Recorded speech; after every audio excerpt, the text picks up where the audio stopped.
اعوذ باللہ من الشیطان الرجیم بسم اللہ الرحمن الرحیم وَكَذَّبَ بِهِ قَوْمُكَ وَهُوَ الْحَقُّ قُلْ لَسْتُ عَلَيْكُمْ بِوَكِيلٍ، اور آپ کی قوم اس قرآن کی تکذیب کرتی ہے حالانکہ وہ یقینی ہے۔ آپ کہہ دیجئے کہ میں تم پر وکیل نہیں کیا گیا ہوں، یعنی مجھے اس بات کا حکم نہیں دیا گیا ہے یا اس بات کا مکلف نہیں بنایا گیا ہے کہ میں تمہیں ہدایت کے راستے پر لگا کر ہی چھوڑوں، بلکہ میرا کام صرف دعوت و تبلیغ ہے، پہنچا دینا ہے۔ فمن شاء فلیؤمن، اب جو چاہے ایمان لائے، ومن شاء فلیکفر، اور جو چاہے کفر کرے۔ لکل نبأ مستقر وسوف تعلمون، ہر خبر کے واقع ہونے کا ایک وقت ہے، جلد ہی تم کو معلوم ہو جائے گا۔ وَإِذَا رَأَيْتَ الَّذِينَ يَخُوضُونَ فِي آيَاتِنَا فَأَعْرِضْ عَنْهُمْ حَتَّى يَخُوضُوا فِي حَدِيثٍ غَيْرِهِ وَإِمَّا يُنْسِيَنَّكَ الشَّيْطَانُ فَلَا تَقْعُدْ بَعْدَ الذِّكْرَى مَعَ الْقَوْمِ الظَّالِمِينَ، اور جب آپ ان لوگوں کو دیکھیں جو ہماری آیات میں عیب جوئی کر رہے ہیں تو ان لوگوں سے کنارہ کش ہو جائیں یہاں تک کہ وہ کسی اور بات میں لگ جائے، اور اگر آپ کو شیطان بھلا دے تو یاد آنے کے بعد پھر ایسے ظالم لوگوں کے ساتھ مت بیٹھیں۔ آیت میں خطاب گرچہ نبی صلی اللہ علیہ وسلم ہے، لیکن مخاطب امت مسلمہ کا ہر فرد ہے۔ یہ اللہ تعالیٰ کا ایک تاکیدی حکم ہے جسے قرآن میں کئی جگہ بیان کیا گیا ہے۔ سورہ نساء آیت نمبر 104 میں بھی یہ مضمون گزر چکا ہے۔ اس سے ہر وہ مجلس مراد ہے جہاں اللہ اور اس کے رسول کے احکام کا مذاق اڑایا جا رہا ہو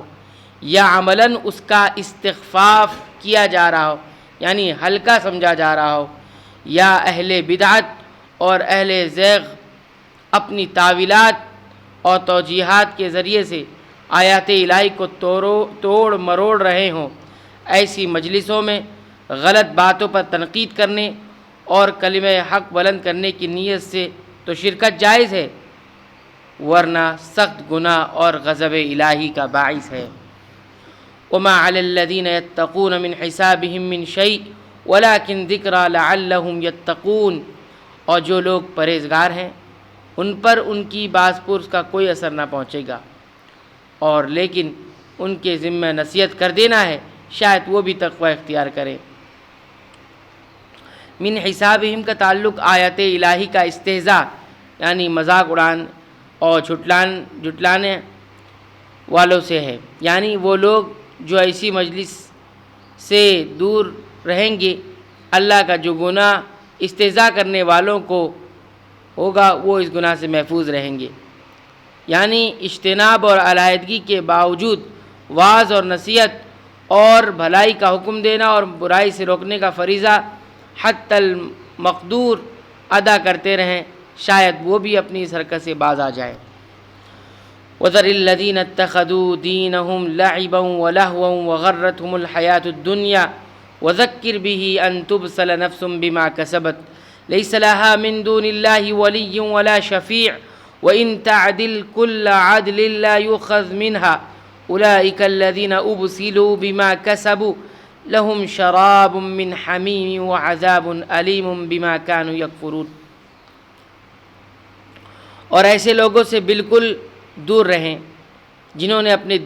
دین کو کھیل تماشا بنا رکھا ہے اور دنیاوی زندگی نے انہیں دھوکے میں ڈال رکھا ہے، اور اس قرآن کے ذریعے سے نصیحت بھی کرتے رہیں تاکہ کوئی شخص اپنے کردار میں اس طرح پھنس نہ جائے کہ کوئی غیر اللہ اس کا نہ مددگار ہو نہ سفارشی، اور یہ کیفیت ہو کہ اگر دنیا بھر کا معاوضہ بھی دے ڈالے تب بھی اس سے نہ لیا جائے۔ ایسے ہی ہے کہ اپنے کردار کے سبب پھنس گئے، ان کے لیے نہایت گرم پانی پینے کے لیے ہوگا اور دردناک سزا ہوگی اپنے کفر کی سبب۔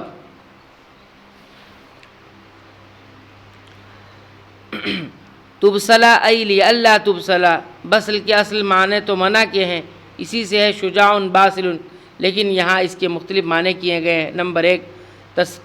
تسلم سونپ دیے جائیں، نمبر 2 تفضح رسوا کر دیا جائے، نمبر 3 تُؤَاخَذُ مواخذہ کیا جائے، نمبر 4 تجازی یعنی بدلہ دیا جائے۔ امام ابن کثیر فرماتے ہیں کہ سب کے سب معنی قریب ہیں۔ خلاصہ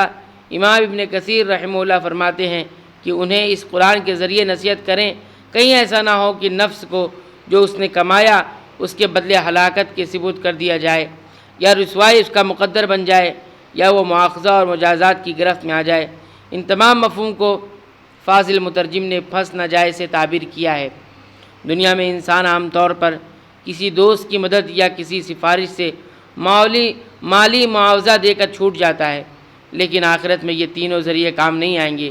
وہاں کافروں کا کوئی دوست نہ ہوگا جو انہیں اللہ کی گرفت سے بچا لے، نہ کوئی سفارشی ہوگا جو عذاب الہی سے نجات دلا دے، اور نہ کسی کے پاس معاوضہ ہوگا۔ اگر بالفرض محال ہو بھی تو قبول نہیں کیا جائے گا کہ وہ دے کر چھوٹ جائے۔ یہ مضمون بھی قرآن کریم میں کئی ایک مقامات پر بیان ہوا ہے۔ اللہ تعالیٰ سے دعا ہے کہ رب العالمین تو ہمیں قرآنی آیات کے مطابق اپنے اعمال، عقائد اور اسی طرح اپنی زندگی کو بنانے اور سنوارنے کی توفیق عنایت فرمائے۔ آمین۔